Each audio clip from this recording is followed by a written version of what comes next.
Bonjour chers internautes, bienvenue sur Pama Sport.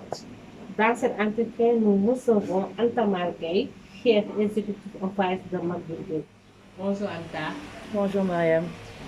Anta, pour commencer, comment vous définissez? Moi, je me décrirais pour une jeune fille entreprenante, née dans une famille de 2 enfants. Je suis née à Dakar, plus particulièrement à Bambilor, et j'ai grandi à Tamba. J'ai eu mon bac S. Après, j'ai fait des études en ingénierie, en génie civil. Ok.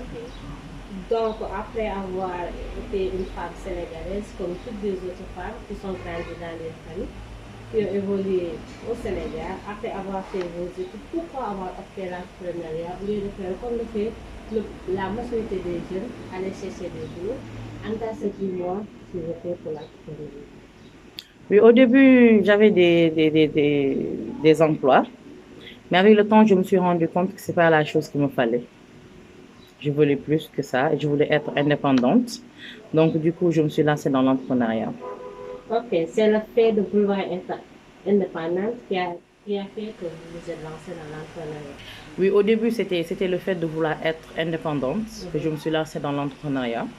Mais avec le temps, j'ai eu la passion d'entreprendre. Donc la passion est venue après. Moi, la passion est venue après. D'accord, c'est intéressant.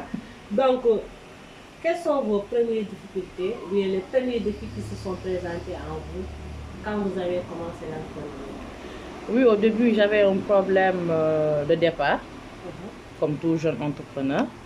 Par la suite, j'avais un problème au niveau de ma famille, particulièrement ma mère, qui ne pouvait pas comprendre que j'aille un bac plus et que je sois une entrepreneur. Mais avec le temps, j'ai essayé de la convaincre et elle a bien compris. Et bon, les débuts, j'ai fait avec les moyens de bord, grâce à elle aussi, avec d'autres personnes qui m'ont soutenue. Maintenant, ça va, on est sur les rails. Ok. Comme le commun des jeunes, hein, toujours l'incompréhension qui fait que quand on va se lancer dans l'entrepreneuriat, la famille est toujours là à hésiter parce qu'on se dit que c'est pas confort, c'est risqué pour un jeune. Et vous avez bravé ça, vous avez réussi à les convaincre et après ils vous ont aidé. Vous avez commencé par votre propre capital ou vous avez eu des financements? J'ai commencé par mon propre capital. Mhm. J'ai commencé par mon propre capital. Et ça se comprend au Sénégal. On a l'habitude, après les études, de trouver un travail, de faire sa vie, se prendre la retraite. Souvent, quand on entreprend, on le fait à côté. Et c'est rare de voir quelqu'un qui quitte son emploi pour aller à l'entrepreneuriat aussi. Donc, c'est ça, c'est pour cela que ce n'est pas trop compréhensible avec les familles. Mais quand tu prends le temps de les expliquer maintenant avec la génération qui vient, ils comprendront mieux. Donc, Anta a su trouver les mots qui ont convaincu la famille. Oui, parce que je suis née dans une famille entrepreneur. Mon grand-père, c'était un milliardaire, mais il n'a jamais eu de salaire. C'était un entrepreneur. Ma mère, elle est entrepreneur parce qu'elle est commerçante dans le domaine du textile. Mon père était un entrepreneur, donc c'était facile de les convaincre. Donc on peut dire qu'Anta avait déjà ça dans le sang. Oui, j'avais déjà ça dans le son. Et si vous nous parlez maintenant du groupe McBuilding? Le groupe McBuilding, c'est une structure qu'on a créée en 2018. Donc, avec les années, on s'est rendu compte qu'au Sénégal, pour acquérir un bien immobilier, c'était très difficile, surtout pour nos frères immigrés, surtout pour nos frères Bana, nos frères entrepreneurs.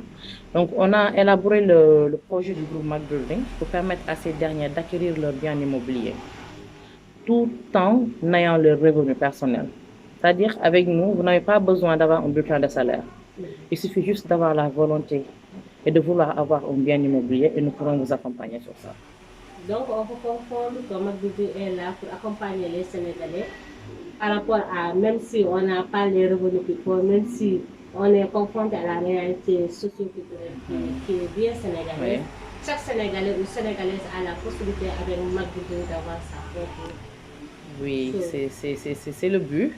Pour moi, je me suis dit que dans quelques années, le taux de la location doit baisser au Sénégal.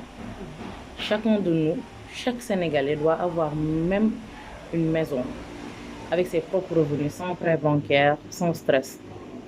Donc, à lui de choisir, selon ses moyens, où il veut investir. D'accord, et vous êtes prêts à l'accompagner? Et nous serons prêts à l'accompagner. Et quels sont les défis de McBuilding? McBuilding a comme défi d'ici quelques années de faire partie des structures les plus grandes dans l'immobilier du Sénégal. De Ok. représenter le Sénégal dans le domaine de l'immobilier un peu partout. D'accord. Et on voit aussi, en plus d'évoluer dans l'immobilier, vous êtes aussi dans le foncier, vous êtes dans les études techniques, vous êtes aussi même dans la décoration et aussi vous faites des prestations de services. Comment vous faites en temps pour organiser tout ça au CDD? Oui, ça demande juste une organisation. Et dans chaque filière, malgré que je coordonne, il y a un spécialiste dans ça. Et en fonction de ça, on coordonne avec eux et nous travaillons dans une équipe, dans une ambiance pas mal de choses. Et chacun sait ce que nous voulons et là où nous voulons aller. Donc chacun se serre la main pour aider l'autre. Donc on peut dire que McBooking est une équipe de jeunes?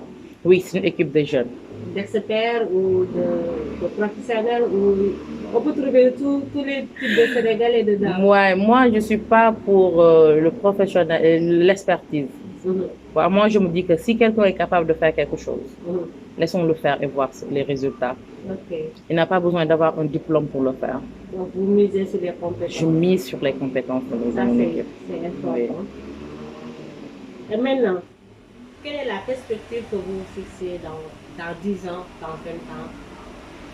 Dans 10 ans, d'abord, j'aimerais que le taux de la location baisse au Sénégal. J'aimerais que la nouvelle génération que nous avons, que ces gens aient l'esprit d'investissement, qu'ils investissent dans leur pays, sachant qu'il n'y a pas meilleur investissement que l'immobilier. C'est une chose que tu peux acheter aujourd'hui à 100 francs et le vendre demain à 200 francs, ou plus même, selon les opportunités. Donc c'est ça, dans 10 ans, c'est ça que j'aimerais, que les jeunes comme nous aient au moins un bien immobilier dans leur pays. Et j'aimerais qu'il y ait certaines idéologies qui trimballent au Sénégal d'ici 10 ans que ça change. Qu'on est jeune, qu'on ne peut pas investir, qu'on ne peut pas avoir sa propre maison, qu'on est jeune, qu'on ne peut pas habiter là où nous voulons, et qu'il y a certaines autres choses qui trimballent dans notre mentalité aussi. Il y a ces choses. Et aussi, le but fondamental quand nous faisons de la décoration aussi, c'est de valoriser la consommation locale. Donc j'aimerais que dans 10 ans, dans chaque maison sénégalaise que tu entres, que tu trouves nos produits africains. Et ça aussi, c'est un défi majeur parce qu'on sait que même si l'immobilier est en pleine naissance, le plus souvent, on voit que des produits exportés.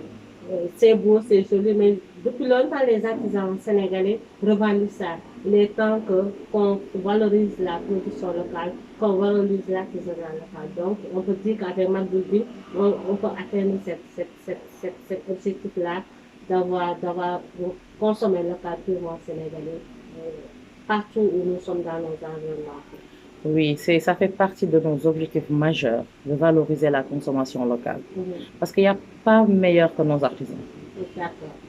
Il n'y a pas meilleur que nos artisans. C'est juste que des fois, on ne les fait pas confiance, mais il n'y a pas meilleur que. D'accord, donc on peut dire que le produit sénégalais est meilleur.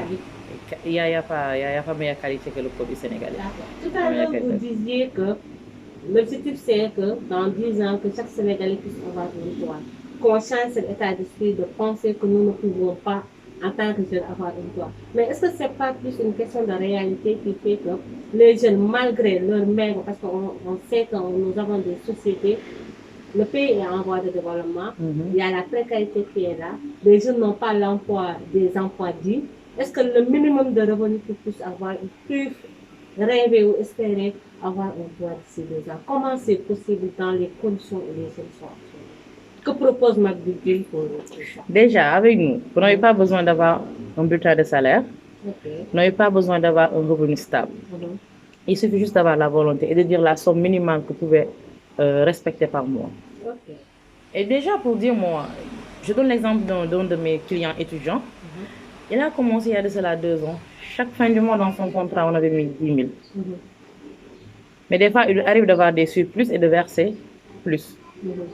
Donc, lui, il a eu la volonté de vouloir. Mais il y a d'autres qui ont des revenus plus stables que lui et qui ne s'inscrivent pas. Parce que comme tu dis, l'idéologie sénégalaise, qui pense qu'il y a d'autres priorités, il faut avoir lui, entre-temps, attendre. Parce que des fois, tu vois au Sénégal des réalités qui pincent les cœurs. Une personne qui travaille jusqu'à 45 ans, qui est sous location. Moi, je me dis que ce n'est pas pertinent.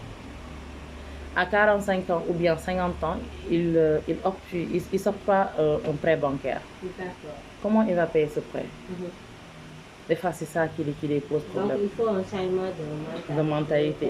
Qu'on ait tous la volonté de, même si c'est 10 000, 15 000, 15 000 de commencer qu'on tôt. puisse commencer à Commencer penser tôt. à ça. Il suffit que vous saviez que chaque fin de mois, vous allez recevoir une somme.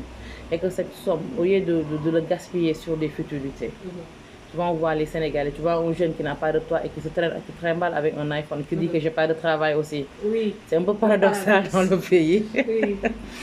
Il y a ça, il faut que l'on change ces mentalités-là aussi. Donc, nous sommes là, nous, à accompagner. Nous avons même des clients qui sont au marché poisson. Nous avons des clients manœuvres. Nous sous-estimons personne. Il suffit que juste que vous ayez la volonté et nous vous accompagnerons avec vos revenus. Que vous gagnez chaque semaine, que vous gagnez chaque mois, que vous gagnez chaque année. C'est sur cette clause-là que nous allons travailler pour toi. D'accord. Oui. C'est intéressant parce que nous savons que c'est le défi maintenant de tout citoyen. Oui. Avoir un toit. Oui, on sait que le coût de la location est excessivement cher. Vraiment cher. Très cher. C'est même le débat actuel, tout le temps on en parle. Oui. Les gens même peinent maintenant à pouvoir mener les bouts à cause de ce problème de toit. C'est intéressant d'avoir Magdoudoune qui propose des alternatives pour permettre à tous les Sénégalais et même aux jeunes qui n'osent même pas espérer avoir un toit, que c'est possible en fonction de nos revenus, c'est possible. Il suffit juste d'avoir la volonté de faire le pas pour venir vers vous, pour solliciter votre accompagnement.